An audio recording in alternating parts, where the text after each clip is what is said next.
Isang office worker ang na-reincarnate bilang isang noble na may kakaibang skill na appraisal. Sa isang partikular na lungsod, abala ang mga tao sa kanilang pang-araw-araw na gawain. Katatapos lang ng trabaho ng isang lalaki kaya nagpasya siyang magpahinga sa pamamagitan ng paglalaro ng video games. Kinabukasan, habang papunta siya sa trabaho, bigla siyang inatake sa puso at nawalan ng malay.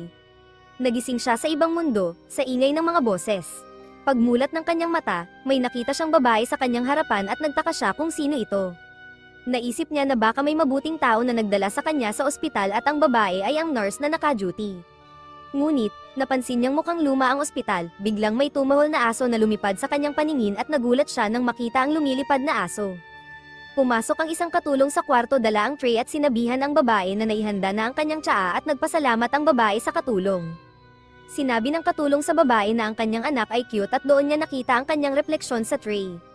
Hindi siya makapaniwala na siya ay naging sanggol na at nagtaka kung nananaginip ba siya. Siya ay ipinanganak sa ika-200 taon ng Summer 4th calendar at pinangalanan siyang Ars Luvent.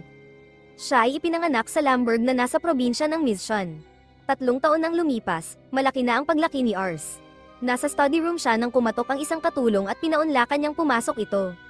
Sinabi ng katulong na may dala siyang tsaa para sa kanya at nagpasalamat si Ars dito.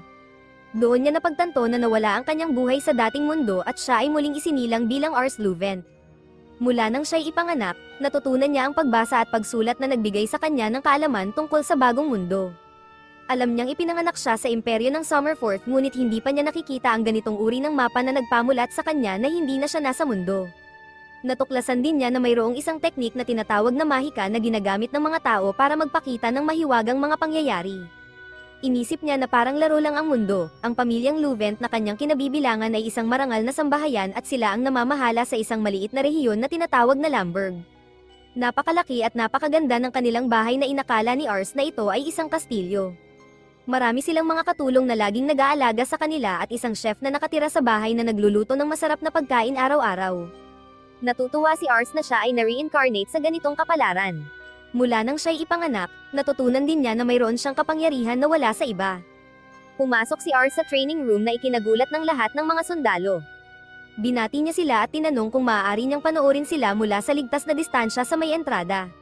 Sinabi ng mga sundalo na ayos lang siya sa distansyang iyon.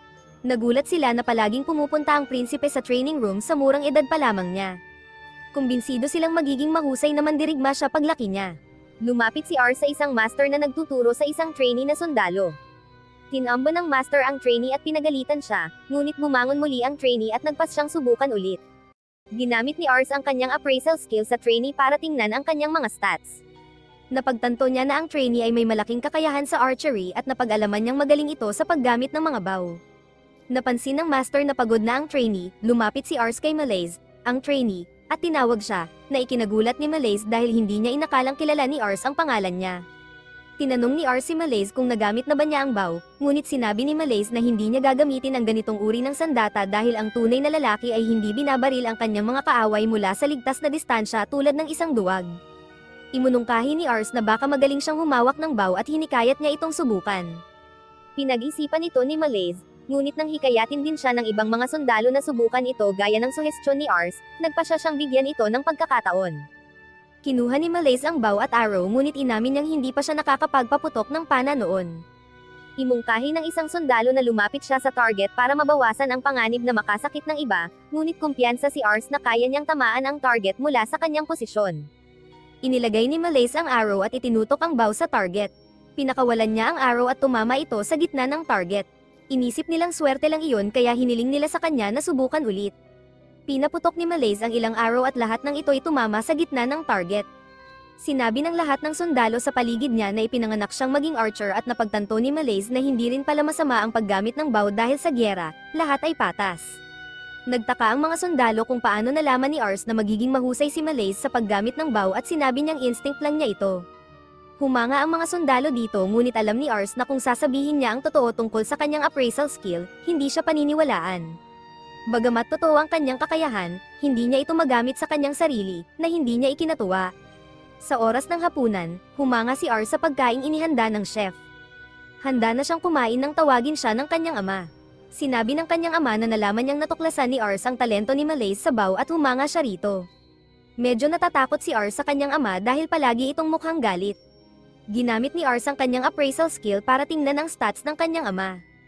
Humanga siya na ang kanyang ama ay nakapag-angat mula sa pagiging magsasaka patungo sa pagiging noble sa pamamagitan ng kanyang kahusayan sa martial arts. Sinabi ng kanyang ama na hasain pa niya ang kanyang instincts dahil maaari siyang maging Panginoon ng lupa balang araw. Kumbinsido ang kanyang ama na magiging kapaki-pakinabang ang kakayahan niyang matukoy ang talento ng ibang tao sa hinaharap. Inalok siya ng kanyang ama ng kanyang bahagi ng hapunan upang mas mabilis siyang lumaki, at nagpasalamat si Ars dito.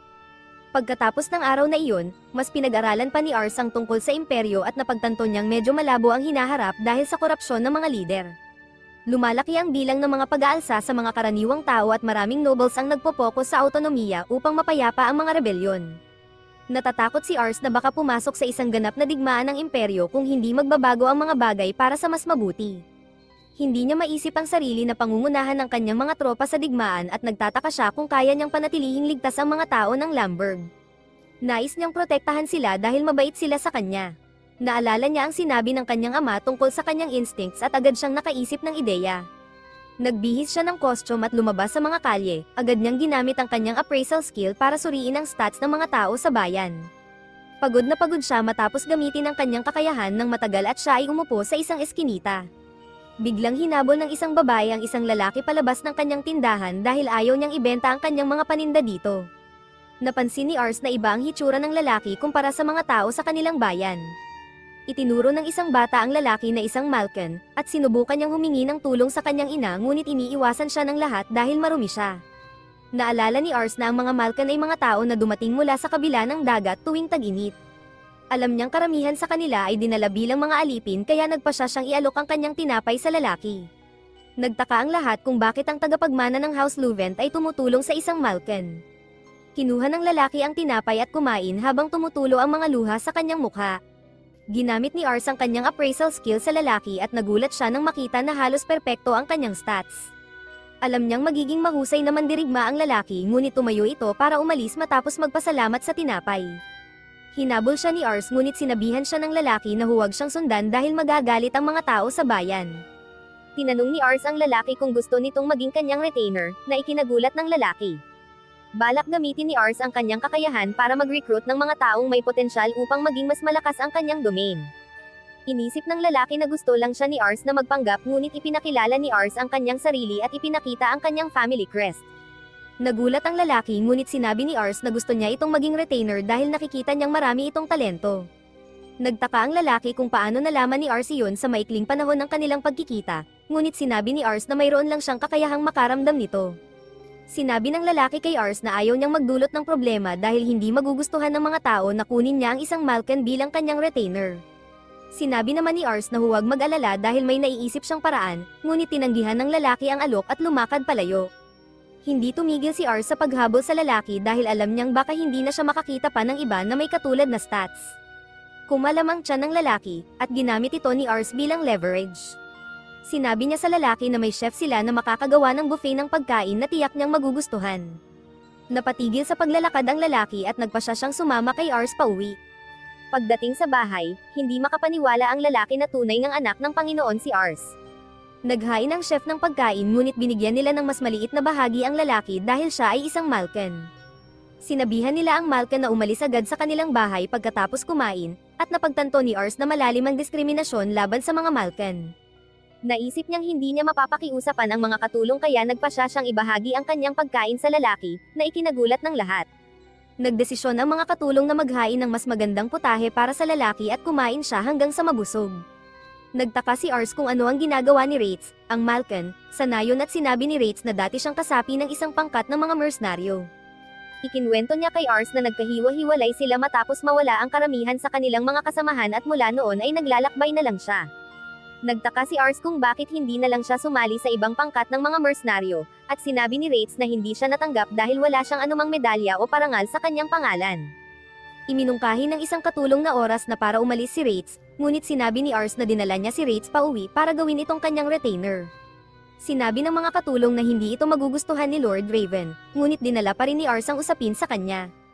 Sinabi ng ama ni Ars na hindi katanggap-tanggap na gawing retainer ang isang Malkan, ngunit iginiit ni Ars na masasayang ang potensyal ni Rates kung itatapon lang nila ito. Pinaalalahanan siya ng kanyang ama na mababa ang tingin nila sa mga Malkan kaya't imposible na mayroong espesyal na talento ang isa sa kanila. Nadismaya si Ars na naniniwala ang kanyang ama sa karaniwang pananaw tungkol sa mga Malkan, ngunit sinikap niyang kumbinsihin ito ng kabaligtaran. Hiniling ni Ars sa kanyang ama na subukan si Rates kung gusto niya, at nagtaka ang kanyang ama kung bakit siya sigurado sa talento nito. Naalala ng ama ni Ars na natuklasan niya ang talento ni Melaise, kaya nagpa siya siyang subukan si Rates dahil sa pagpupumilit ni Ars.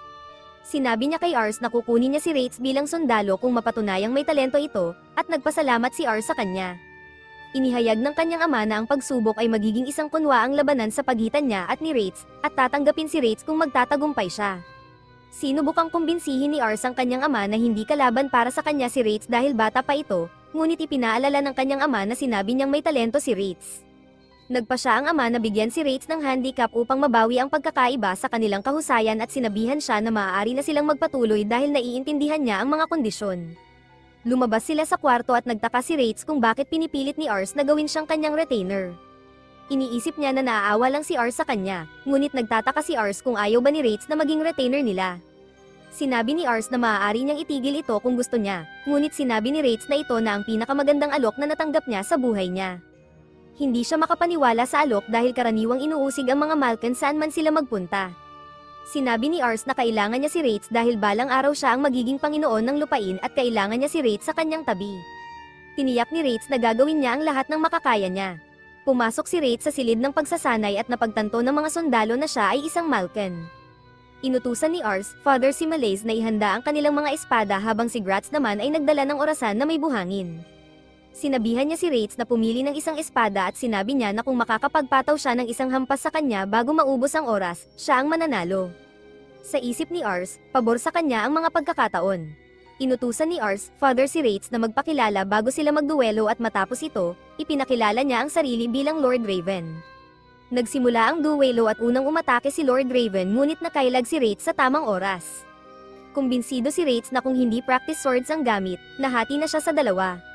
Nagpatuloy ang laban at napagtanto ni Ars na wala talagang pag-asang manalo si Rates ngunit nagulat ang mga sundalo na nakakahawak siya ng espada laban kay Lord Raven. Bagamat nakakasabay si Rates kay Lord Raven, hindi siya nakakapagpataw ng hampas. Nakapuntos si Lord Raven ng isang hampas na nagpabagsak kay Rates ngunit bumangon siya. Paalala ni Lord Raven na kaunti na lang ang natitirang oras at naalala ni Rates ang sinabi ni Ars na kailangan siya nito. Nagpa siya siyang ilabas ang lahat ng kanyang lakas at sumugod kay Lord Raven. Gamulong siya sa ilalim at ginamit ang sikat ng araw sa kanyang bentahe para subukang makapuntos ng hampas kay Lord Raven ngunit naharangan ito sa tamang oras. Inanunsyo ni Lord Raven na tapos na ang labanan ngunit lumingon si Rates at nakita na tumatakbo pa rin ang orasan. Napagtanto ng lahat na nakapagpahid si Rates kay Lord Raven at nagtaka sila kung sino siya. Totoo sa kanyang salita, nagpa siya si Lord Raven na kunin siya bilang isang sundalo at dali-daling lumapit si Ars para batiin siya sa kanyang pagkakatanggap. Sinabi ni Lord Raven kay Ars na ang kanyang kakayahang tukuyin ang kakayahan ng mga tao ay nasa pinakamataas na antas at kumpiyansa siyang magiging maayos si Ars sa paparating na magulong panahon. Kumpiyansa siya na magiging isang mahusay na Panginoon si Ars balang araw. Samantala, nagtataka ang lahat ng mga sundalo kung paano naging napakalakas ni Rates at nagtipon sila sa paligid niya na umaasang matutunan ang kanyang sikreto. Nang araw na iyon, nagpalit si Rates ng kanyang bagong damit at ipinangako niya na ibabayad niya ang kanyang utang kay Ars gamit ang kanyang buhay. Ilang buwan na rin mula nang magsimulang magtrabaho si Rates sa bahay ng mga Luvent. Araw-araw siyang nag-ensayo kasama ang mga sundalo at lahat ay namangha sa kanyang kahusayan. Kahit kasali siya sa digmaan, palagi siyang nanatili sa tabi ni Ars. Tumaas ng husto ang kanyang katalinuhan mula nang magsimula siyang kumuha ng mga aralin at matapos ang ilang panahon, ginamit ni Ars ang kanyang kakayahang mag-appraise kay Rates. Namangha siya nang malaman na si Rates na ang pinakamatalinong tao sa kanilang bahay. Mabilis na tinanggap si Rates ng lahat matapos nilang mas makilala siya at makita kung gaano siya kahusay. Natuwa rin ang mga katulong sa bahay na magkaroon siya sa paligid at humanga rin sila sa kanyang mga kasanayan at talino. Lumapit si Rates kay Ars at humingi ng bagong aralin para sa araw na iyon. Pumayag si Ars na tulungan siyang mag-aral. Paalala ni Rates kay Ars na ang nakaraan nilang aralin ay tungkol sa mga aktibidad ng imperyo ng Summerforth na ang layunin ay muling pag-isahin ang 7 orihinal na bansa. Naalala ni Rates na sinabi ni Ars na ang Ansel, na geographical na nakahiwalay sa ibang rehiyon, ay nakikipagkalakalan sa mga rehiyong nasa labas ng Summerforth. Ginawa nila ito upang magkaroon ng sapat na kapangyarihan para sakupin ang iba pang kaharian sa rehiyon ng Summerforth. Matapos sakupin ni Ansel ang iba pang rehiyon, idineklara ng hari ng Ansel ang kanyang sarili bilang emperador at pinangalanan ang rehiyon bilang Summerford. Ito ay 203 taon na ang nakalipas at kinumpirma ito lahat ni Ars. Patuloy si Rates, sinasabi na ang kasalukuyang imperyo ng Summerford ay nasa pagbagsak dahil ang kasalukuyang emperador ay 8 taong gulang lamang. Nangangahulugan ito na ang kanyang mga vasalo ang tunay na may kapangyarihan dahil ang emperador ay maghahari mag-isa. Nagdulot ng korupsyon sa gobyerno ang sitwasyong ito, na humantong sa mga pag-aalsa sa buong bansa, at naging dahilan upang baliwalain ng mga duke ng bawat dekado ang imperyo at magtuon na lamang sa kani-kanilang autonomiya. Bagamat hindi masyadong matindi ang kasalukuyang digmaan, kumbinsido si Ars na magkakaroon ng mas matinding tunggalian sa hinaharap dahil sa pilitang nakikipaglaban na ang kanyang ama sa kasalukuyang tunggalian. Nagpasya si Ars na gamitin ang kanyang kakayahan upang tipunin ang mga may pangakong talento at ihanda sila para sa labanan, kahit umaasa siyang hindi sana magkaroon ng digmaan sa hinaharap. Nagtataka si Ars kung saan magaganap ang digmaan sa hinaharap, at sinabi sa kanya ni Ritz na malamang magsimula ito sa rehiyon ng Mission. Ipinabatid niya kay Ars na ang duke ng dekado ng Mission ay matanda na at malapit ng pumanaw, at bagamat ang panganay na anak ay inaasahang hahalili sa kanya, ang nakababatang anak ay tila mas may kakayahan. Nag-aalala ang duke kung sino ang pipiliin bilang kahalili sakaling siya'y mamatay. Sigurado si Ritz na magkakaroon ng digmaan kung mamatay ang duke bago pa man niya mapili ang kanyang kahalili, at sigurado rin siyang magkakaroon ng digmaan kahit na magpasya ang duke dahil parehong sabik sa kapangyarihan ang dalawang anak. Hindi makapaniwala si Ars sa kanyang naririnig at nagtataka siya kung kanino panig ang kanyang ama kung sakaling maganap ang ganitong pangyayari. Ipinabatid sa kanya ni Ritz na malamang kakampi ang kanyang ama sa panganay na anak ngunit alam niyang hindi ang kanyang ama ang magdedesisyon. Napagtanto ni Ars na hindi direktang vasalo ng duke ng dekado ng Mission ang kanyang ama dahil siya ay vasalo ng ulo ng Kenare, kung saan kabilang ang Lamberg. Napagtanto ni Ars na maaaring maging kapaki-pakinabang ang kanyang kakayahang mag-appraise sa pagpapasya kung kanino papanig kung magkaroon ng digmaan. Nag-aalala si Ars dahil bagamat buhay pa ang kanyang ama, bata pa lamang siya. Dahil tanging si Ritz lamang ang naispatan niya, ayaw ni Ars na mapabilang ang kanyang ama sa minorya. Sinabi ni Ritz kay Ars na ang isang Panginoon ay maaaring umangat sa ranggo kung sila ay magkakaroon ng malaking papel sa isang aktibong digmaan. Nakikita ito ni Ritz bilang dahilan para ipagpatuloy nila ang paggawa ng kanilang makakaya upang palakasin ang kanilang sarili at tiniyak niya kay Ars na palagi siyang nariyan upang protektahan siya. Napagtanto ni Ritz na kailangan nilang maghanap ng mga may kakayahang tao at humingi siya ng tulong kay Ars. Pumayag si Ars na tulungan siya sa paghahanap ng mga talentadong tao at nangako si Ritz na sasamahan siya. Lumabas sina Ars at Ritz mula sa bahay ng pamilya at nagulat si Ars nang makita niyang nagpapraktis ang kanyang ama. Napansin niyang kamakailan lang nagpapraktis ng swordsmanship ang kanyang ama at nagtataka siya kung alam ng kanyang ama na malapit nang sumiklab ang digmaan. Napansin ni Lord Raven si Ars at nagtaka siya kung pupunta ba si Ars sa bayan. Ipinaalam ni Ars sa kanya na maghahanap siya ng natatanging talento at pinayuhan siya ng kanyang ama na maghanap ng isang mahusay sa mahika. Nagulat si Ars sa payong ito ngunit sinabi sa kanya ni Lord Raven na magiging kapaki-pakinabang ang mahika sa darating na digmaan. Hindi masyadong mahusay sa mahika si Lord Raven at alam niyang marami sa kanyang mga vasalo ay may mahika ngunit hindi sila mahusay dito. Napagtanto ni Ritz na maaaring dumating ang panahon na ang gayong mangkukulam ay maaaring magbago ng agos ng digmaan. Naalala ni Ars ang isang pagkakataon na siya ay nagcast ng mahika dahil hiniling ito ng kanyang ama. Noon, may suot siyang kakaibang gamit na may bolang puno ng pulang likido at binigkas niya ang isang maikling incantation ngunit ang kanyang mahika ay hindi kaaya-aya sa mata. Pagkatapos nito, hindi na muling pinahintulutan ng kanyang ama na mag-cast siya ng mahika at tinanggap na ni Ars na wala siyang talento sa mahika. Sinabi ni Lord Raven na umaasa siya sa kanya na makakahanap siya ng isang taong may talento sa mahika at nangako si Ars na gagawin niya ang lahat ng makakaya niya. Sumakay sila ng kabayo papunta sa bayan at kumbinsido si Ritz na malaki ang itataas ng kanilang lakas kung makakahanap sila ng isang taong may sapat na talento sa mahika na magiging kapaki-pakinabang sa labanan. Dahil sa hangarin na mapabuti ang kinabukasan ng kanyang tahanan, nagpasya si Ars na maghanap ng isang taong may ganitong talento. Pagdating nila sa pinatibay na lungsod sa Kenare, nagulat si Ars sa dami ng mga tao sa kalye. Ipinaalam sa kanya ni Ritz na ang lungsod ay tahanan ng 50,000 na tao, at nagulat si Ars dahil ito ay 5 beses na mas marami kumpara sa Lamberg. Itinuro niya ang kastilyo ng Kenare at sinabi niya kay Ars na ang kastilyo ay tahanan ng pamilya Pyle, na pamilya ng pinuno ng county. Napansin ni Ars ang maraming mayayamang tao sa mga kalye at umaasa siyang balang araw ay maaaring mamuhay ang mga tao ng Lamberg sa katulad na paraan. Nagpasya si Ars na gamitin ang kanyang kakayahan sa appraisal at sinimulan niyang hanapin ang may natatanging talento. Matapos ang ilang sandali, umupo sina Ars at Ritz sa tabi ng isang fountain at nadismaya si Ars dahil hindi siya nakahanap ng may natatanging talento. Ang kakayahan ng isang tao ay nahahati sa mga numero at kahusayan. Kaya kahit ano pa man ang halaga ng numero, kung walang kahusayan, hindi magiging mahusay ang pagganap ng isang tao. Tiniyak ni Ritz sa kanya na mayroon pa silang oras para makahanap ng may talento dahil kakaumpisa pa lamang nila sa kanilang paghahanap. Habang sinusundan ni Ritz ang mapa ng lungsod, huminto si Ars sa isang eskinita kung saan may mga pulubi. Sinasabi ni Ritz sa kanya ang tungkol sa isang tanyag na lugar ngunit napansin niyang may ibang tinitingnan si Ars. Lumapit si Ritz kay Ars at sinilip din niya ang eskinita. Ipinaalam niya kay Ars na habang mayaman ang iba, palaging magkakaroon ng mga pulubi. Kinilala ni Ritz na mali ang sabihin ang ganoong bagay dahil iniligtas siya ni Ars mula sa ganoong buhay ngunit sinabi niya kay Ars na wala silang magagawa para sa mga tao. Sumang-ayon si Ars kay Ritz ngunit sinabi niya kay Ritz na nagbago ang kanyang pananaw sa lungsod matapos makita ang mga taong nabubuhay sa ganoong kalagayan. Sinabi niya kay Ritz na nais niyang bumuo ng isang lipunan kung saan walang diskriminasyon sa pagitan ng mayayaman at mahihirap. Bagamat inamin niya ang pagiging naive ng kanyang mga ambisyon, sinabi niya kay Ritz na naniniwala siyang may talento ang bawat isa. Inamin ni Ritz na ipinagmamalaki niyang maglingkod kay Ars, na labis na ikinagulat ni Ars. Habang nagmamasid ang isang kakaibang tauhan, umalis ito pagkatapos silang panoorin. Dumating sina Ars at Ritz sa pinakamalaking merkado sa Kenare at nagulat si Ars sa dami ng pagkaing nakikita niya. Sinubukan ng isang mangangalakal na kumbinsihin siya na bumili ng itlog ng dragon upang magkaroon siya nito bilang alaga. Nagulat si Ars na mayroong mga dragon at mas lalo siyang nagtaka na maaari pala itong alagaan. Naakit si Ars sa mga alok ng mga ngalakal at sinabi sa kanya ng mga ngalakal na ang bihirang mga itlog ay nagkakahalaga ng isang pilak na barya bawat isa. Parang nasa ilalim ng genjutsu, sinabi ni Ars sa mga ngalakal na bigyan siya ng 3 itlog ng dragon at naghahanap siya ng pera sa kanyang bag. Hindi naman naloko si Ritz ng mga ngalakal at nagtaka siya kung bakit nagbebenta ang mga ngalakal ng mga peke sa mga tao. Ininterogan ni Ritz ang mga ngalakal habang may hawak na espada at sinubukan ng mga ngalakal na magkunwaring inosente ngunit hindi pumayag si Ritz sa ganitong pagkukunwari.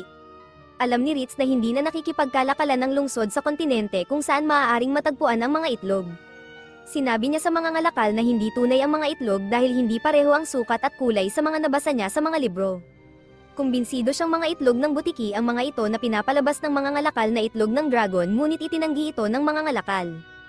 Handa na si Ritz na kitilin ang buhay ng mga ngalakal sa pagtatangkang lokohin si Ars at nagsimula ng magdasal ang mga ngalakal para sa kanyang huling oras. Nakialam si Ars at nagmakaawa kay Ritz na patawarin ang mga ngalakal dahil hindi na niya bibilhin ang mga itlog. Humingi ng tawad si Ritz sa pag-akto ng walang ingat ngunit pinasalamatan siya ni Ars sa pagligtas sa kanya mula sa pagkakaloko. Nagtataka siya kung lolokohin din siya ng ibang mga ngalakal tulad ng mga ngalakal ng itlog.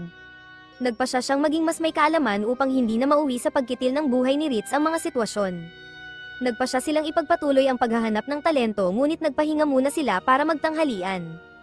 Pinag-iingat ni Ritz si Ars na kumain ng dahan-dahan habang iniabot niya ang isang steak, ngunit bigla niyang napansin ang isang tindahan na nagbebenta ng candy. Dali-dali siyang lumapit na may dalang pera at hiniling sa tindero na bigyan siya ng ilan ngunit may isang tao ang sumagi sa kanya at nakuha ang kanyang supot ng pera. Hindi napansin ni Ars ang nangyari at inakala niyang aksidente lamang ang pagkakabangga sa kanya ng tao dahil mukha itong nagmamadali. Sinabihan siya ni Ritz na nanakaw ang kanyang pouch at tiniyak niya kay Ars na hahabulin niya ang magnanakaw. Binuhat niya si Ars sa kanyang likod at sinimulan nilang habulin ang magnanakaw. Ang magnanakaw pala ay ang kakaibang taong kanina pa sila pinagmamasdan. Nakalapit si Ritz sa magnanakaw at inalis ang kanyang pagkakakubli. Tumakbo ang babae sa isang eskinita at sinundan siya ni Ritz doon. Bigla ang napalibutan ng mga bandito ang magnanakaw at sinaktan siya ng kanilang pinuno dahil sa tangkang pagtakas. Sinubukan ni Ars na makialam at pigilan ng mga lalaki sa paghampas sa babae ngunit nagalit ang pinuno dahil sa kanyang presensya. Sinubukan nitong atakihin si Ars ngunit hinadlangan ito ni Ritz at gumanti siya ng atake. Tinalo niya ang pinuno at nagpasya ang mga kasamahan nito na atakihin si Ritz. Isa-isa silang tinalo ni Ritz hanggang sa tumakas sila. Nagtaka si Ars kung ayos lang ba ang babae at ginamit niya ang kanyang kakayahang mag-appraise sa kanya. Nadiskubre niya na ang babae ay may S-tier na kakayahan sa mahika at mataas ang kanyang kasanayan. Nakita niyang ang pangalan ng babae ay Charlotte at nagulat siya sa kanyang mga kakayahan sa kabila ng kanyang murang edad. Napagtanto ni Ars na napakataas ng kapangyarihan sa mahika ni Charlotte bagamat hindi siya gaanong bihasa sa ibang anyo ng labanan. Lumapit si Ritz kay Charlotte at sinabihan siya na ibalik ang pouch ni Ars ngunit hiniling ni Ars na maging isa siyang vassal niya. Nagulat si Ritz dito dahil inakala niyang isa lamang karaniwang magnanakaw si Charlotte, ngunit ipinaliwanag sa kanya ni Ars na pambihira ang talento sa mahika ng babae.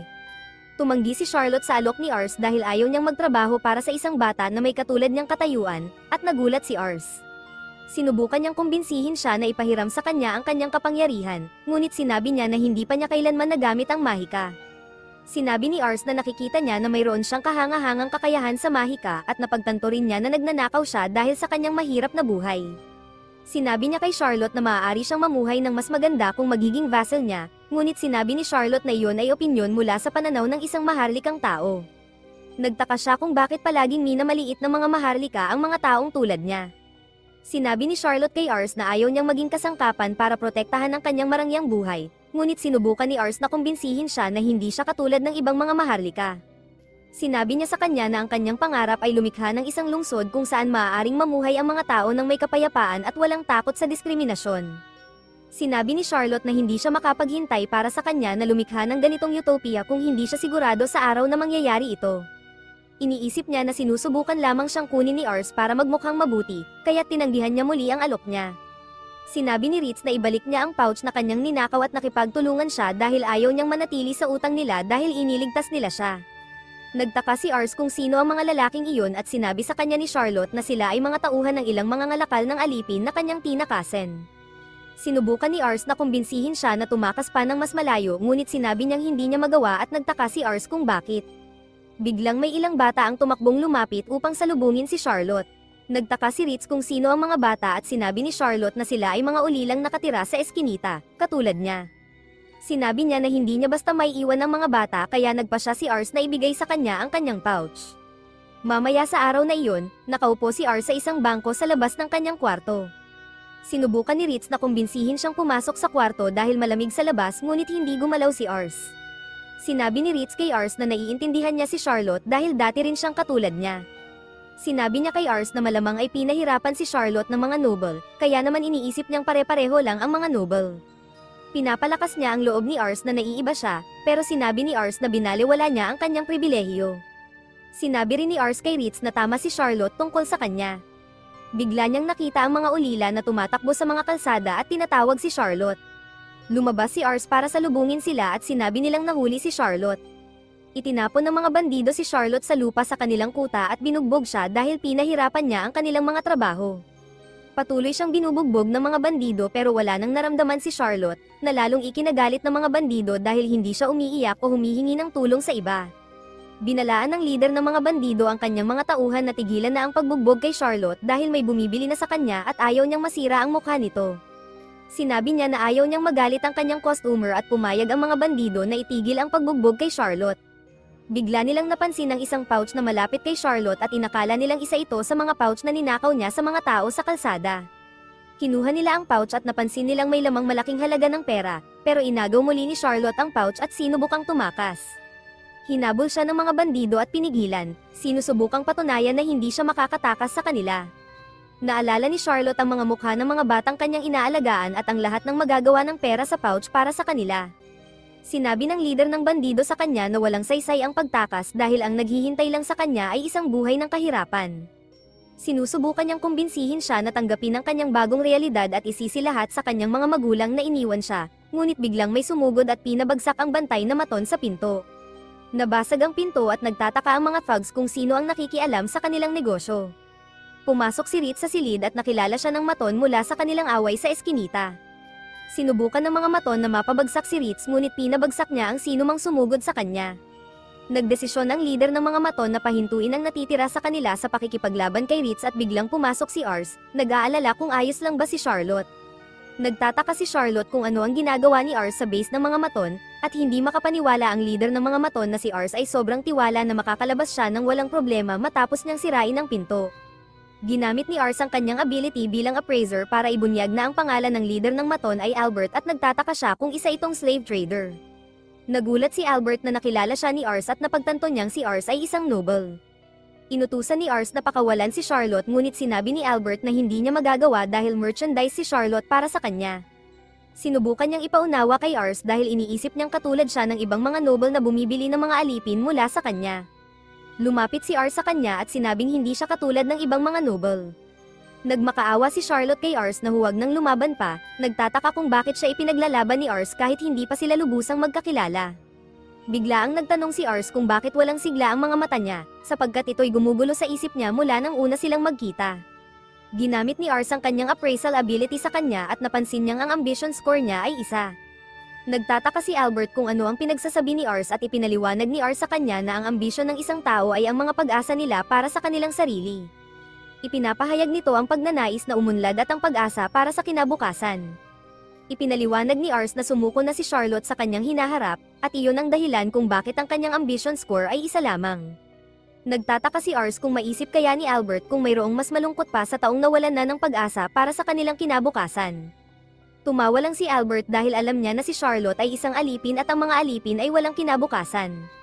Nagtataka si Ars kung bakit tumatawa si Albert samantalang dapat bilang isang matanda, protektahan niya ang kinabukasan ng mga bata ngunit pinili niyang nakawin ang kinabukasan ni Charlotte. Galit si Ars dahil naglakas loob pa ring tumawa si Albert tungkol doon dahil inagaw nila kay Charlotte ang kakayahan na magpasya para sa kanyang hinaharap. Naalala ni Charlotte noong siya ay nakaupo ng malungkot sa isang eskinita, sinusubukang alalahanin ng huling pagkakataon na siya ay lumuha. Napagtanto niya na ang pag-iyak ay hindi nakakatulong sa kanyang problema at hindi rin ito nagpapabuti sa kanyang tsansa na mabuhay. Sumuko si Charlotte sa kanyang mga pangarap matapos niyang mapagtanto na ang tadhana ng mga tao ay natutukoy sa sandaling sila ay ipanganak. Isinara ni Charlotte ang kanyang puso sa mundo upang pigilan silang makasakit sa kanya sa pamamagitan ng kanilang matatalim na titig at mapang mataas na mga tingin. Napilitan si Charlotte na magnakaw matapos niyang mapagtanto na ang pag-iyak ay para sa mga mahihina at mag-iiwan sa kanya na vulnerable sa mundo. Nagpasya siyang ituon ang lahat ng kanyang atensyon sa pagtataguyod ng buhay at gawin ang lahat upang maging matatag para hindi na siya kailanman umiyak muli. Habang nakatitig sa walang katapusang luha na umaagos mula sa kanyang mga mata, nagtataka si Charlotte kung bakit, matapos niyang ay pangako na hindi na muli pang luluha, ay siya'y lumuluha pa rin. Isa sa mga maton ang hindi nagustuhan ang tono ng pananalita ni Ars kay Albert, at nagpasya si Albert na tawagin pa ang kanyang mga tauhan. Inamin niya na binigyan niya ng kaunting kaluwagan si Ars dahil isa itong noble, ngunit ngayon ay sukdulan na ang kanyang pagtitiis sa kayabangan nito. Sinabihan ni Charlotte si Ars na tumakas para sa kaligtasan ngunit tiniyak ni Ars na aayusin niya ang lahat at magiging maayos na siya. Inutusan ni Ars si Ritz na tapusin ang mga maton, ngunit bago pa man niya matapos ang kanyang sasabihin ay sinugod na siya ng mga ito. Madaling pinabagsak ni Ritz ang unang maton, tinatanong sila kung alam ba nila ang malaking kasalanang kanilang nagawa. Ipinaalam niya sa kanila na ang kabayaran sa paggalit kay Ars ay ang kanilang mga buhay, ngunit nagpasya silang kabkuban siya at sabay-sabay siyang pabagsakin dahil isa lang siyang tao. Isa-isa silang sumugod sa kanya ngunit sunod-sunod niya rin silang tinalo. Ipinahiwatig ni Albert sa kanyang mga mangkukulam na pabagsakin si Ritz ngunit nagawa niyang paalang bisa ang kanilang mahika gamit ang kanyang espada at tinalo sila. Ngayon, nawalan na ng masasabi si Albert matapos niyang mapagtanto na si Ritz ay isang halimaw.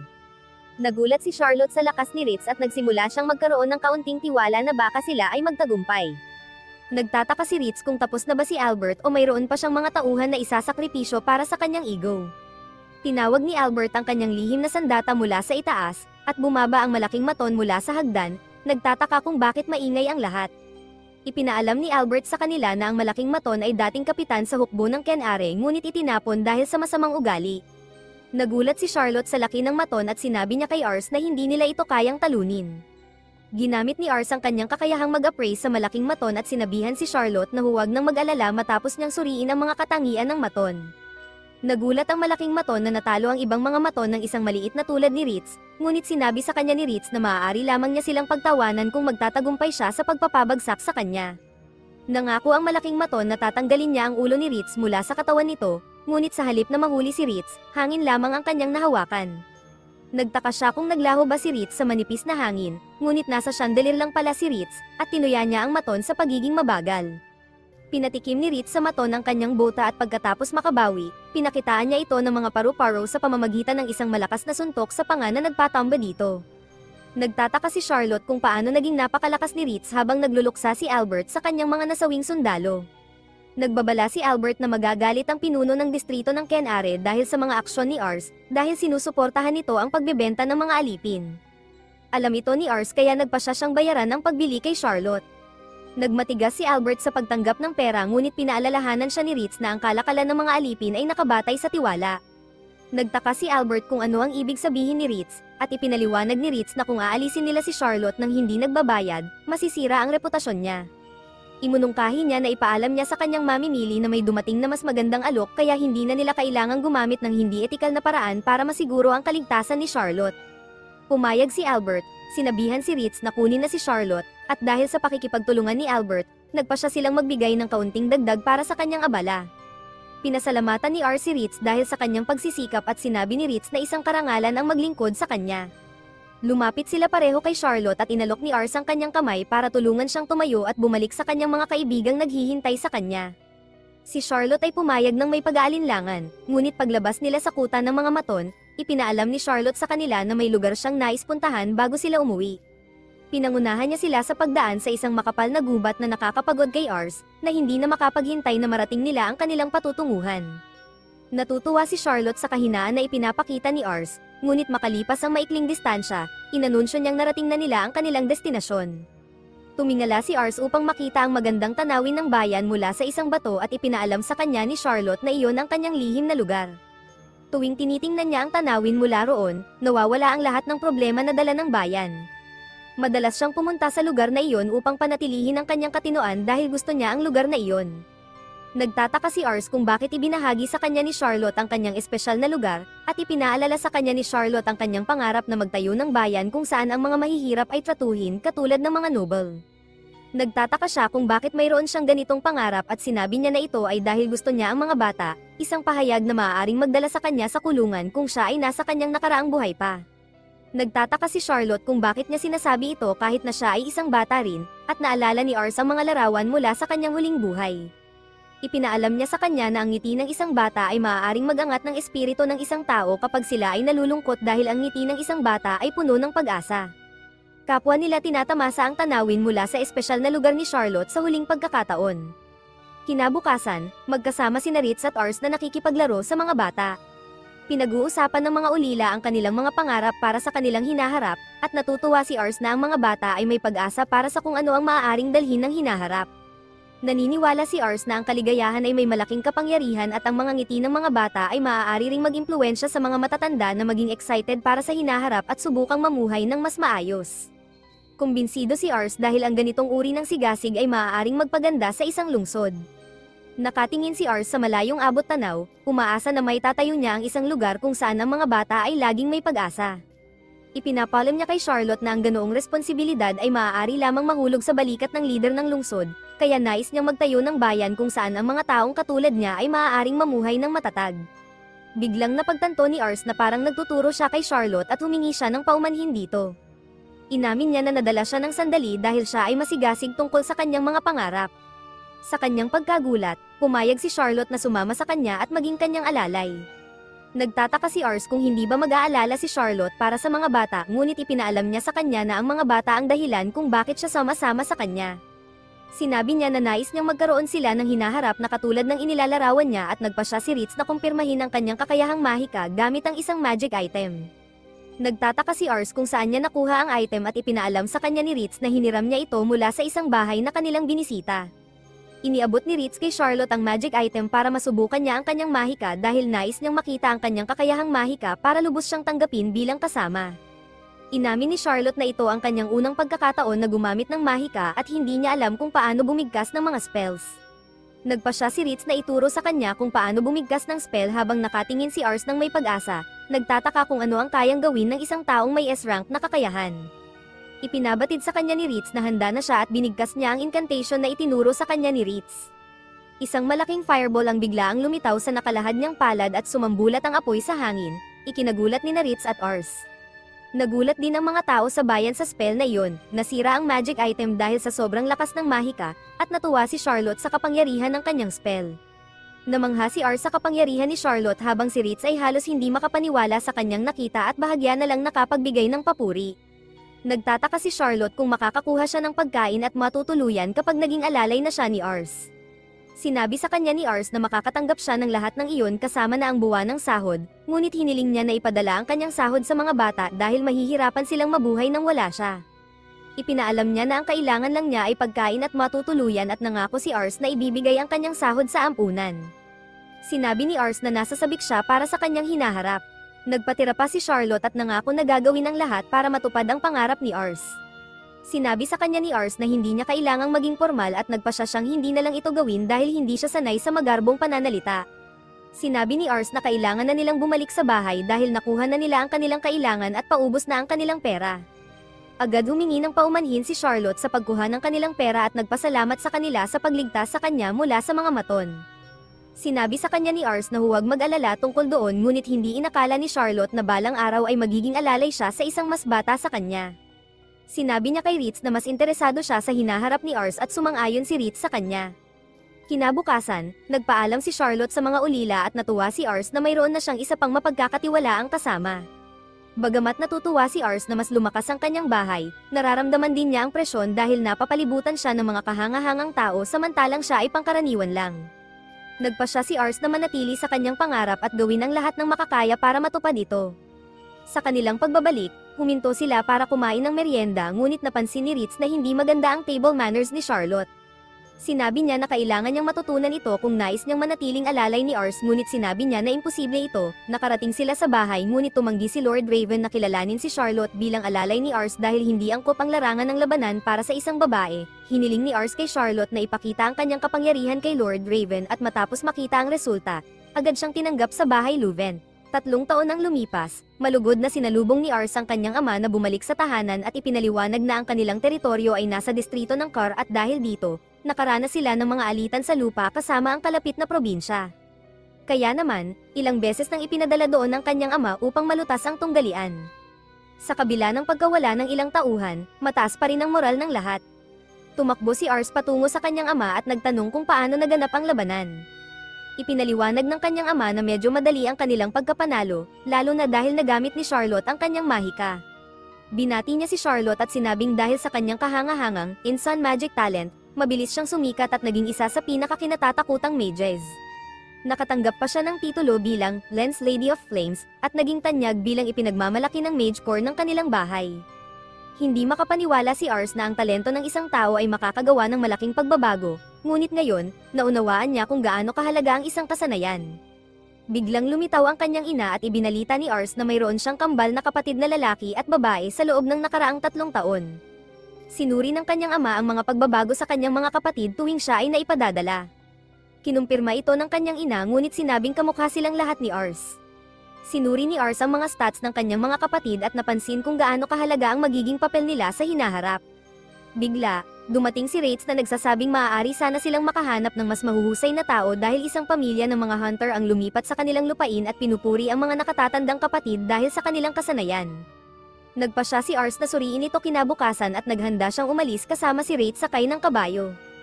Ipinaliwanag ni Rates na nakatira ang pamilya sa kagubatan ngunit nais malaman ni Charlotte kung ano ang gagawin niya. Ipinaliwanag ito ni Ars at nagpasya si Charlotte na sumama bilang escort ni Ars dahil araw niya ito na walang trabaho. Komportable ang pagkakasakay ni Ars sa kabayo ngunit sa tingin ni Charlotte ay masyadong matagal ang biyahe.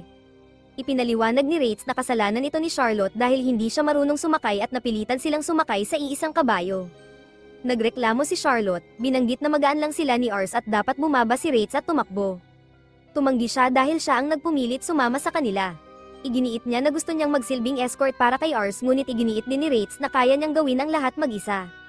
Patuloy ang kanilang pagtatalo, binanggit ni Charlotte na siya ang dapat magprotekta kay Ars dahil sa kanyang tunay na mga nagawa sa labanan. Gayunpaman, napansin ni Ars na habang naghahanap siya ng bagong mga kasama, unti-unti niyang hinahati ang kanyang mga kasamahan.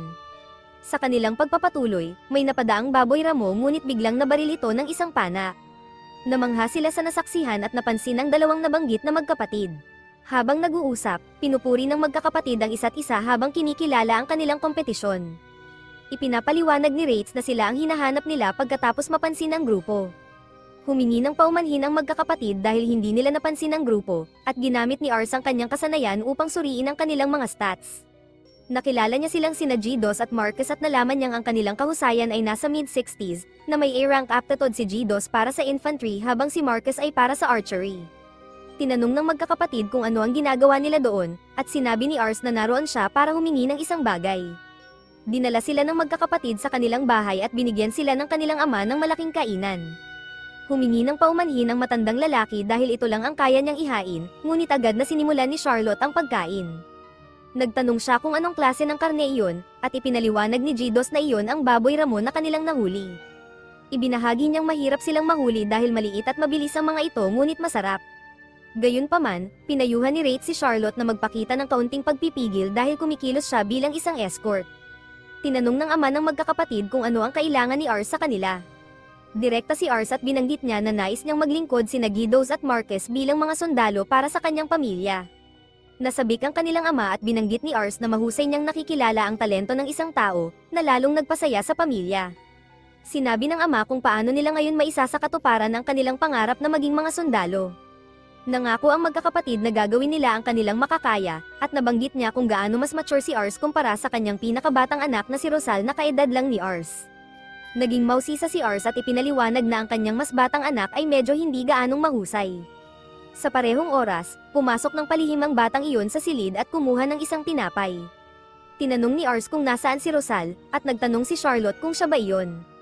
Napansin nilang lahat ang bata at sinabi ng ama na itigil ang paglalakad-lakad nang hindi ba mabati sa kanyang Panginoon. Napalingon ang bata at halatang sobrang nahihiya para bumati ng maayos. Napansin ni Rate ang pagkakaiba ng buhok niya kumpara sa kanyang kapatid. Biglang na-activate ang kakayahan ni Ars at nakita niya ang malaking potensyal ng batang ito. Hindi lang basta-basta ang kanyang ingenuity na umaabot sa 100 at siyam, mayroon din siyang ilang A-rank skills at isang S-rank na strategist. Hindi makapaniwala si R sa kanyang ingenuity, at inisip niyang parang isang sikat na general ang muling nabuhay. Sa isip niya, isang monster si Rosal at duda siyang makakita pa siya ng mas mataas na stats sa buong imperyo. Alam niyang mababa ang stats ni Rosal dahil 5 taon pa lang ito, ngunit sa tamang pagsasanay, magiging isang kahanga-hangang retainer ito sa hinaharap. Humarap ang ama at humingi ng paumanhin dahil sa kakulangan ni Rosal kumpara sa kanyang mga kapatid. Ngunit agad na sinabi ni Ars na gusto rin niyang maging retainer si Rosal. Hindi makapaniwala ang pamilya at sinubukan ng ama na pigilan ito sa pagsasabing magdudulot ng problema si Rosal. Ngunit tinanggihan ito ni Ars at personal na inanyayahan si Rosal na sumama sa kanya. Nagtatanong si Rosal sa sarili, ngunit ipinaliwanag ni Ars na alam niyang may talento siya at hiniling na sumama siya. Ngunit, nagsimulang tumulo ang luha ni Rosal dahil inisip niyang pinipilit lang siyang lumaban sa hinaharap. Inimagine niya ang nakakatakot na mukha ni na Ars, Rates, at Charlotte na handang samantalahin siya ng walang pag-aalinlangan. Tumanggi si Rosal dahil alam niyang mamamatay siya at tumakbo palayo. Hindi makapaniwala si Ars sa pagtanggi sa kanya ngunit binanggit ni Rates na nakita niya na ito dati habang tinitingnan si Charlotte. Humingi ulit ng paumanhin ang ama at binanggit na malamang hindi pumayag si Rosal dahil mahina at mahiyain ito kumpara sa kanyang mga kapatid. Ipinaliwanag niya na 2 taon na ang nakalipas mula nang pumanaw ang kanilang ina at mula noon ay nag-iisa na lang si Rosal. Karaniwan, ang anak ng isang mangangaso ay magiging abala sa pagputol ng kahoy at pagsasanay sa paggamit ng pana sa edad na 5. Ngunit dahil kulang siya sa mga kasanayan, malamang ay mahihirapan siyang mabuhay, lalo na sa pakikidigma. Subalit, sinabi ni Ars na ang talento ni Rosal ay hindi para maging isang sundalo tulad ng kanyang mga kapatid dahil ang kanyang mga talento ay magiging mahusay na strategist. Naguluhan man ang ama, napagtanto niya na matalino at mahusay magsalita ang kanyang anak. Naniniwala si Ars na malaki ang maitutulong ng katalinuhan ni Rosal sa kanila at nagpasya siyang pumasok at muli itong kausapin. Pagpasok nila, kinuha ni Rosal ang kanyang libro at damaykit sa dingding. Humingi ng paumanhin si Ars dahil sa pagkagulat ni Rosal at sinubukang magpaliwanag. Tinanong niya kung gusto ni Rosal ang mga libro, at kinumpirma ito ni Rosal. Binanggit ni Rosal na iyon lang ang libro niya pero dati itong binabasa ng kanyang ina sa kanya palagi. Nalungkot si Ars sa narinig at ipinaliwanag ni Rosal na kapag siya ay nagbabasa, nakakalimutan niyang mahina siya sa iba pang bagay. Sa kabila ng pagkadismaya, lumapit si Ars at tinanong kung gusto ni Rosal na bisitahin ang library ng kanilang pamilya. Kinumpirma ni Ars na marami silang libro at pwedeng kumuha si Rosal ng kahit ano na gusto niya. Subalit, sinubukan ni Rosal na tumanggi dahil iniisip niya na baka gamitin siya ni Ars at pilitin siyang gawin ang nais nito. Sinabi ni Ars na hindi, dahil naisip niya na baka masiyahan si Rosal sa pagbabasa ng iba't ibang libro nang walang kapalit. Ngunit, kinontra ito ni Ars at hinawakan ang mga kamay ni Rosal habang binibigyang diin na ang tunay na lakas ni Rosal ay ang kanyang isip. Kung gagamitin niya ang kanyang talino, makakalikha siya ng isang bitag na magpapahanga sa kanyang ama. Hindi maniwala si Rosal sa kanyang sarili, ngunit pinalakas ng loob siya ng kanyang mga kapatid sa pagsasabing tutulungan nila siya. Nagdesisyon siyang subukan ito, at pagkatapos ng ilang araw, nagulat ang kanilang ama sa kakaibang istruktura. Sinabi ng kanyang mga anak na silipin ito, at hindi makapaniwala ang ama sa dami ng Sears sa loob. Ipinaliwanag nila na si Rosal ang gumawa ng bitag at itinulak siya pasulong. Ipinaliwanag ng bata na alam niyang kailangang mangaso ang kanyang ama kung maging mga sundalo ang kanyang mga kapatid. Kaya't binasa niya ang tungkol sa ugali ng mga Sears at gumawa ng bitag na batay dito. Itinuro rin ng mga kapatid ang ilang mga halaman na nakabitin sa ilang puno, at ipinaliwanag ni Rosal na ayaw ng mga batang Sears at mga inang nagpapasuso sa amoy nito, kaya't maiiwasan nila ang bitag. Sa ganitong paraan, napapanatili ang balanse sa kalikasan, tulad ng nais ng kanyang ama. Sa muling pagtingin sa paligid, naging malamig ang ama at sinabihan ang kanyang mga nakatatandang anak na umalis sa bahay at isama si Rosal. Pagkatapos, hiniling niya kay Ars na alagaan si Rosal. Lumakad palayo ang matandang lalaki, na nagdulot kay Rosal ng pakiramdam na siya ay kinamumuhian. Habang sinubukang umalis ni Rosal dahil sinabihan siyang lumayas, pinigilan siya ni Ars at sinabing bumalik sa bahay dahil tiyak na may dahilan ang kanyang ama. Sa gabi, pinakiusapan ni Rosal ang sarili na kinamumuhian siya ng kanyang ama dahil nagkasakit ang kanyang ina pagkatapos niyang ipanganak, at kalaunan ay namatay ito.